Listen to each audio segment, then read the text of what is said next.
ನಮ್ಮ ಜೊತೆ ಕಾಂಗ್ರೆಸ್ನ ಅಭ್ಯರ್ಥಿ ಸಿ ಪಿ ಯೋಗೇಶ್ವರ್ ಅವರ ಪತ್ನಿ ಶೀಲಾ ಯೋಗೇಶ್ವರ್ ಇದ್ದಾರೆ. ಇವತ್ತು ಬಂದು ಮತದಾನವನ್ನು ಮಾಡಿದ್ದಾರೆ. ನಮ್ಮ ಜೊತೆ ಇದ್ದಾರೆ, ಮಾತಾಡ್ಸೋಣ. ಮೇಡಮ್, ನೀವು ಕೂಡ ಸಾಕಷ್ಟು ಚುನಾವಣೆನ ನೋಡಿದಿರಿ, ತಮ್ಮ ಪತಿಯ ಚುನಾವಣೆನ. ಈ ಚುನಾವಣೆ ಎಷ್ಟು ಸ್ಪೆಷಲ್ಲು, ಯಾವ ರೀತಿ ಅಂತೇಳಿ? ಚನ್ನಪಟ್ಟಣದ ಅಭಿವೃದ್ಧಿಗೋಸ್ಕರ ಈ ಬಾರಿ ನಮ್ಮ ಚನ್ನಪಟ್ಟಣ ಜನ ಅವರ ಮನೆ ಮಗನ ಆಯ್ಕೆ ಮಾಡ್ತಾರೆ ಅನ್ನೋ ಭರವಸೆ ಇದೆ, ವಿಶ್ವಾಸ ಇದೆ. ಹಿಂದೆ ಮೇಡಮ್, ನೀವು ಕೂಡ ಒಂದಷ್ಟು ಚುನಾವಣಾ ಪ್ರಕ್ರಿಯೆಗಳಲ್ಲಿ ಭಾಗಿಯಾಗ್ತಿದ್ರಿ. ಈ ಬಾರಿಯ ಚುನಾವಣೆ ಯೋಗೇಶ್ವರ್ ಅವರಿಗೆ ಎಷ್ಟು ಕಠಿಣ ಅಂತೇಳಿ? ಯಾಕಂತಂದ್ರೆ ಒಂದು ಕಡೆ ನಿಖಿಲ್ ಕುಮಾರಸ್ವಾಮಿ, ಮತ್ತೊಂದು ಕಡೆ ಯೋಗೇಶ್ವರ್, 2 ಬಾರಿ ಸೋತಿದ್ದಂಥ ಯೋಗೇಶ್ವರ್ನ ಈ ಬಾರಿ ಕೈ ಹಿಡಿತಿದ್ದಾರೆ ಅಂತ ವಿಶ್ವಾಸ ಇದೆಯಾ ಅಂತ? ಇದೆ. ನಮ್ಮ ಯಜಮಾನರು ಒಬ್ಬ ಸ್ಕೂಲ್ ಮೇಷ್ಟ್ರು ಮಗ, ಅವರು ಒಂದು ಮೇಷ್ಟ್ರು ಮಗ ಆಗಿ ಇಷ್ಟೊಂದು ನೀರಾವರಿ ಕೆಲಸ ಎಲ್ಲ ಮಾಡಿದ್ದಾರೆ. ನಮ್ಮ ಚನ್ನಪಟ್ಟಣ ಜನರಿಗೆ ಅರಿವಾಗಿದೆ. 2 ಬಾರಿ ಅವರು ತಪ್ಪು ಮಾಡಿದ್ದಾರೆ ಅನ್ನೋ ಒಂದು ಭಾವನೆ ಅವರಲ್ಲಿದೆ. ಸೊ ಅವ್ರ ಮನೆ ಮಗನ ಕೈ ಹಿಡಿತಾರೆ ಅನ್ನೋ ವಿಶ್ವಾಸ ನನಗಿದೆ. ಇದೇ ಚರ್ಚೆ ಆಗ್ತಿತ್ತು ಮೇಡಮ್, ಮನೆ ಮಗ ವರ್ಸಸ್ ವಲಸಿಗ ಅನ್ನೋ ಒಂದು ಆ ವಿಚಾರ ಬಗ್ಗೆ ಏನು ಹೇಳ್ತೀರಿ?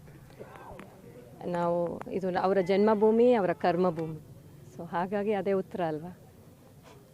ಜೊತೆಗೆ ಮೇಡಮ್, ಈ ಬಾರಿ ಯೋಗೇಶ್ವರ್ ಅವರು 2 ಬಾರಿ ಸೋತಿದ್ದಾರೆ, ಇದು 3ನೇ ಸಾರಿ ಕಂಟೆಸ್ಟ್ ಮಾಡಿದ್ದಾರೆ. ನೀವು ಕೂಡ ಒಂದಷ್ಟು ಚುನಾವಣಾ ಪ್ರಕ್ರಿಯೆಯಲ್ಲಿ ಭಾಗಿಯಾಗಿದ್ರಿ. ಯಾವ ರೀತಿ ಇದೆ ಮತದಾರರು ಏನು ಹೇಳ್ತಿದ್ರು ಅಂತೇಳಿ? ಇಲ್ಲ, ಎಲ್ಲನೂ ಒಳ್ಳೆಯದಾಗಿದೆ ಈ ಬಾರಿ. It is positive. Thank you. ಇದಿಷ್ಟು ಶೀಲಾ ಯೋಗೇಶ್ವರ್ ಅವರ ಮಾತು. ಕ್ಯಾಮ್ರಾ ಪರ್ಸನ್ ಜಯರಾಮ್ ಜೊತೆ Praveen MH, power TV, Channapatna.